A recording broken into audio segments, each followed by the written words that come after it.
Este programa es financiado con recursos del Fondo para el Desarrollo de la Televisión de la Autoridad Nacional de Televisión. Muy buenas, amables televidentes. Estamos aquí en nuestro programa Conversan 2, un programa que se realiza con el apoyo de la Autoridad Nacional de Televisión y nuestro canal del Sol Telepacífico y en la investigación del Centro Virtual Isaacs de la Escuela de Literatura de la Facultad de Humanidades de la Universidad del Valle.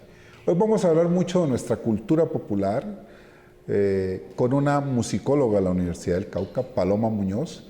Estamos aquí en la Casa Fundación Mosquera en Popayán, hablando con la profesora Paloma que se ha dedicado mucho al rescate, por ejemplo, de los violines caucanos y toda la tradición que hay detrás de ello. Y de todos estos temas y otras investigaciones de la profesora, vamos a hablar aquí en Conversan 2. Estamos aquí, Conversan 2.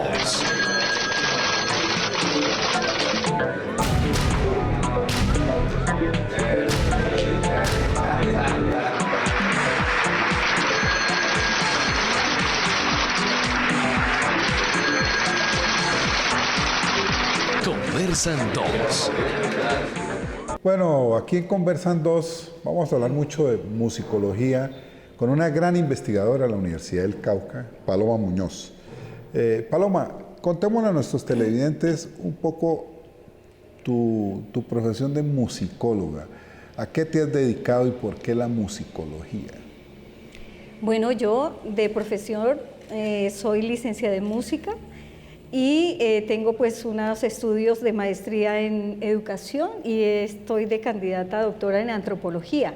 Por lo tanto, mi bagaje tiene que ver mucho con las comunidades, en esa relación de la otredad, o sea, poder estudiar las músicas que hace la gente, nuestra gente de este lado del mundo. Por eso me dediqué primero, me inicié con los indígenas, con los Nasa y en el macizo colombiano, pero un día por asombro me encontré con los violines negros.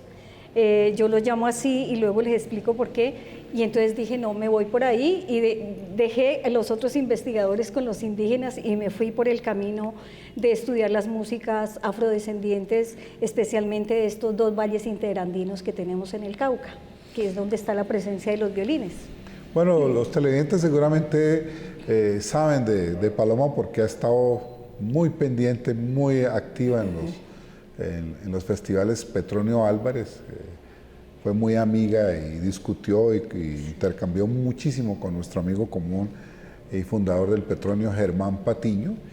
Y Paloma, además de eso, estuvo muy vinculada a la modalidad de violines caucanos que se crea hace unos 4 o 5 años. 2008. En el 2008 estaba sí. Germán. Y bueno, con las investigaciones de Paloma y del profesor Carlos Velasco también, que ha estado muy vinculado a la Universidad del Valle y a Villarrica, pues la profesora Paloma fue muy importante en esto y por eso quiero preguntarte en qué han consistido tus investigaciones de los violines caucanos. Contemos a nuestros... Sí, las investigaciones sobre los violines, yo empecé primero por el Patía, en el Valle del Patía, porque empecé a encontrarme estos negros cimarrones que son distintos a los negros que están ubicados en el norte del Cauca. Entonces, estos dos valles que forman todo un transepto cultural de violines, me he dedicado a eso, a poder evidenciar toda esa riqueza musical y cultural que hay aquí y cómo ellos desde los violines han podido hacer resistencia al poder colonial, a la dominación y han construido epistémicamente toda una concepción del conocimiento musical que ellos han venido de siglos. Entonces me he dedicado a mirar esa relación, esa grafía social que ellos han construido alrededor del violín. Y cómo ese violín negro, porque ellos lo llaman así, porque dicen este es el violín del negro, distinto al violín del blanco, al de la academia, al de la ciudad, porque ellos se han apropiado de él, lo han imitado. Pero ellos no saben que dentro de esa investigación que he ido adelantando hay una conexión interior étnica con África. Porque si nosotros vemos la historia musical del violín, surge en el norte de África y entra a Europa. y entra a Europa y por supuesto se irradia hacia el Irán, hacia el Oriente, o sea, esa historia del violín. Inicia en África. Inicia en África, y entonces hay una conexión interior étnica ahí. Cuando ellos imitan ese violín es porque está habiendo hay un llamado ahí cultural que ellos comienzan a encontrar en esa memoria musical que tienen. Entonces comienzan a elaborarlo. No pueden tener acceso al violín, obviamente en el proceso de haciendas y de las comunidades religiosas, que es de donde ellos los aprenden cuando eran esclavos. Y entonces pues lo empiezan a hacer a su manera, entonces lo hacen en distintos materiales. Por eso también me he dedicado a la parte de lutería, o sea, cómo lo elaboran, en qué materiales lo han hecho. Por ejemplo, hacen adaptaciones de cuerdas de tiple, de clavijeros, de guitarra, en esos violines que he encontrado en totumo, en cueros, hechos a machete desde el siglo XIX. Entonces es muy interesante cómo ellos han ido construyendo un territorio sonoro, que son estos dos valles interandinos y que yo le llamo el transepto cultural de violines, porque ellos fueron construyendo esos mundos sonoros alrededor del violín, alrededor de las cuerdas. ¿Qué significa eso, por ejemplo, en el mundo musical, en la historia musical de Occidente? ¿Sí? Siendo que ellos se atrevieron a buscar en una negación, porque ellos venían siendo negados en esa negación ontológica, porque no existían, eran salvajes, no tenían alma, eran negros esclavos. Entonces comienzan a construir ese territorio sonoro, comienzan alrededor de esos violines a construir sus mundos de vida en este sistema mundo que había sido impuesto para ellos. Bueno, vamos a hacer una pausa y seguimos aquí en esta interesante conversación con la profesora Paloma Muñoz.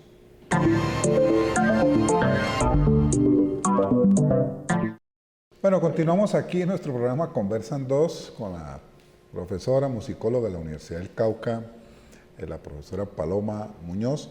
Bueno, estamos hablando del tema de los violines caucanos y sé que en algún momento discutías mucho con el doctor Germán Patiño, que era muy interesado en investigar estas músicas de origen africano que llegaron a nuestro país, que se apropiaron, que dieron tantas transformaciones, pero que mantienen un cordón umbilical con sus orígenes.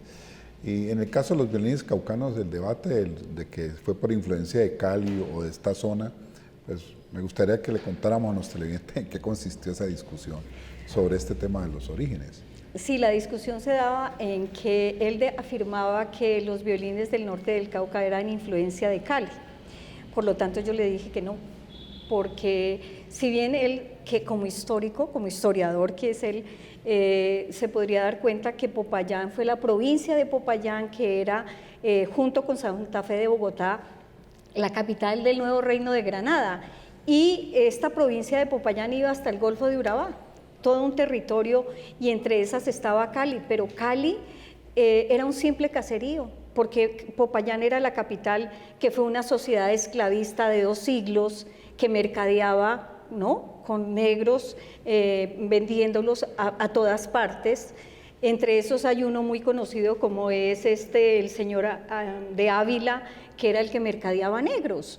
Por lo tanto, en el norte del Cauca estaba la hacienda del Japio, una hacienda muy grande que llegaba hasta los territorios de Cajibío, y quienes fueron los dueños en principio de esa hacienda fueron los jesuitas. Esos jesuitas instalados ahí por cuestión económica, estuvieron haciendo todo un proceso pues de donde implementaban la música y hacían procesos de evangelización, pero no para que los negros aprendieran a tocar violín, porque el violín estaba vedado para ellos. Ellos no podían, por su condición de esclavos, no podían tener derecho, pero sí la élite criolla que comienza a ubicarse en esa región y que luego la hacienda pasa a ser de los Arboleda, del señor Francisco Antonio Arboleda, quien fue el dueño de esa hacienda, y desde ahí ellos administraban y evangelizaban todo este proceso en el norte del Cauca. Por lo tanto, Cali era un caserío que solamente en 1910 viene a ser capital del valle, y eso que iba a ser Buga, la capital, la discusión. Por lo tanto, no podría ser Cali quien hiciera la influencia de los violines, siendo que esos violines, en los datos históricos que tenemos de Popayán, pues era de donde se venía toda venían las cajas de métodos musicales y de violines que venían aquí a Popayán y que desde aquí hicieron la instrucción, la enseñanza para la élite criolla de Popayán, y estaban encargados de esa formación los jesuitas que llegan en 1631 a Popayán, y por lo tanto ellos eran dueños de todos esos territorios de la hacienda del Japio y aquí de Popayán. Y si tenemos en cuenta toda esa historia, pues podemos darnos cuenta que realmente la influencia de la presencia de los violines viene desde las comunidades religiosas y del manejo de haciendas en el Cauca. Sí, y que hoy el fenómeno importante y para rescatar esa extraordinaria tradición, pues lo estamos viendo en el Petronio Álvarez con la modalidad de violines caucanos, cada vez mucho más enriquecida, hay mucho más grupos. Y bueno, hay una pregunta que quiero hacerte, y es la importancia de que esas músicas tradicionales vuelvan otra vez a la escena, y el futuro que les espera, dijéramos, porque esa música vuelva a ser, dijéramos, reelaborada ya por músicos de academia, estudiantes jóvenes, por los mismos participantes de esa tradición, porque siempre hay el espíritu de que estas cosas se pueden renovar o se pueden ampliar su radio de divulgación. Los festivales son arma de doble filo, porque los festivales permiten reactivar esos procesos musicales, culturales, pero también pueden condicionar, porque entonces ya los músicos están en función del Petronio Álvarez y pueden descuidar sus prácticas culturales en su región.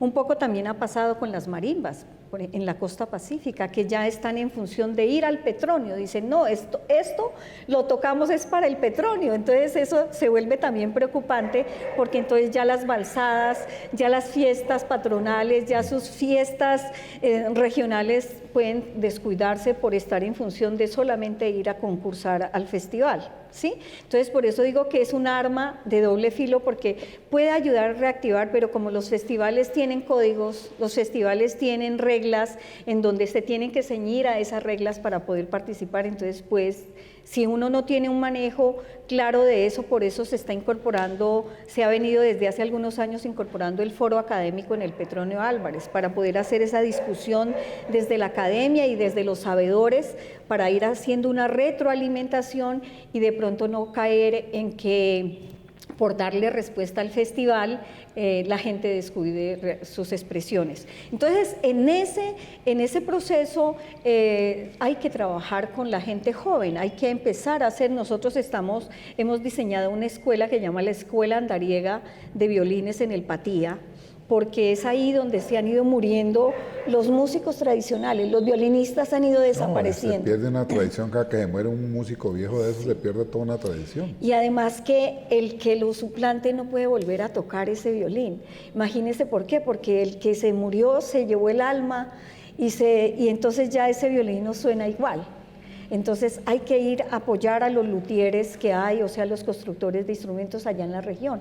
Por ejemplo, en Mercaderes hay buenos luthieres que hay que apoyarlos para que empiecen a hacer esos violines y con el perdón no vayan solo a Ortiz o a comprarlos, sino que también puedan seguir elaborándolos en la región. Impulsar esta escuela andariega se llama así porque es como moviendo músicos de la región, violinistas de la región, pueden ser maestros para las nuevas generaciones de los que van a ir aprendiendo. Intercambiando con los académicos, por supuesto, porque no podemos negarlos, pero en la idea de que tiene que haber un diálogo, un respeto y especialmente eso, mucha conversación en poder hacer ese trabajo de recuperación musical. Bueno, y una cosa que es evidente que ayuda mucho es que hay todo un movimiento, dijéramos, de visibilización del aporte, pues, de las culturas que en antropología llaman subalternas, ¿no? Ese otro del que tú hablabas inicialmente está ganando espacios, está ganando identidad. Eso es lo que hacemos nosotros desde la academia. Yo también desde la literatura creo que se está dando un rescate muy importante del aporte no solamente de los negros, de los africanos que llegaron aquí, hicieron un gran aporte, de los indígenas, de los mestizos, de muchos sectores, pero en el caso particular del Cauca, donde estuvo uno de los grandes emporios de la explotación aurífera y de la esclavitud, pues obviamente esta visibilización ha sido muy importante. Yo lo que quería preguntarte es tu opinión sobre el estado de lo que esto ha significado a partir de la música para el reconocimiento de otros aspectos. Sí, ha sido importante porque como ellos también, la misma gente, logra a través de la música reconocer sus relaciones de poder, sus relaciones del saber, sus relaciones de lo estético, también cómo se mueven allí, y eso es importante porque no solamente la música vista en la parte técnica, sino cómo la música tiene una relación social. Cómo, por ejemplo, en estos violines ellos a través de la sonoridad construyen un territorio sonoro cuando ellos no tenían territorio. Una noción bellísima, territorio sonoro. Territorio sonoro porque no tenían territorio geográfico, no era de ellos. Y era la posibilidad de estar en el mundo, de habitar este mundo, era a través de la música, a través de esos violines. Porque fíjese que lo más curioso y me llama la atención es cómo es que estos dos valles donde habitan afrodescendientes todos deciden hacer violines. ¿No le llama la atención a usted eso? Claro, muy padre. Entonces, los cimarrones, los del Patía, ellos tienen un comportamiento, por ejemplo, ellos no tienen contrabajo en el formato musical de cuerdas, ellos no tienen contrabajo, solo la tambora de golpe. En el norte del Cauca sí tienen contrabajo. ¿Por qué? Porque ellos tuvieron un mayor acercamiento con las cuerdas, con las comunidades religiosas, con las haciendas, pero ellos como fueron cimarrones, ¿no? Ellos iban a construir su mundo en busca de la libertad, pues alcanzaron fue a llevarse la idea de lo que era un violín, pero ahí estaba, ¿cierto? Entonces llama la atención, todos, he encontrado que todos lo hacían a machete, por ejemplo, todos lo hacían en guadua, empezaron haciéndolo en guadua con crin de caballo, y luego fue haciendo un proceso evolutivo en esa elaboración de los violines. Cómo los patianos para lograr una mejor sonoridad comienzan a hacer pactos con el diablo, porque había que hacer pacto con el diablo para que esos violines sonaran, ¿sí? Entonces hay una relación muy interesante, además porque allá en ese pacto con el diablo ellos hacen una transvaloración. Ese diablo que era el máximo malo del cristianismo lo convierten en su máximo bueno porque es el maestro, además, que les enseña a tocar violín, es el amigo, ¿sí? Es la llavería, es el que les ayuda. Entonces hacen una transvaloración tan importante y eso a nivel epistémico del conocimiento hay que rescatarlo, porque esa es la mirada de los otros, de acá, de este lado de América Latina, de este lado del Cauca, que tenemos que empezar a mirarlo, porque es que siempre hemos visto y con todo el respeto solo hemos mirado la cultura de Occidente, que es válida, por supuesto, no, pero ya, exacto, sí, pero ya es hora de que miremos estos postulados, estas propuestas del conocimiento pedagógicas que tiene la gente y que ha ido construyendo la gente, sobre todo gente como los afrodescendientes que han sido negados. Sí, bueno, vamos a hacer una pausa y ya regresamos a esta interesante conversación con la profesora Paloma Muñoz.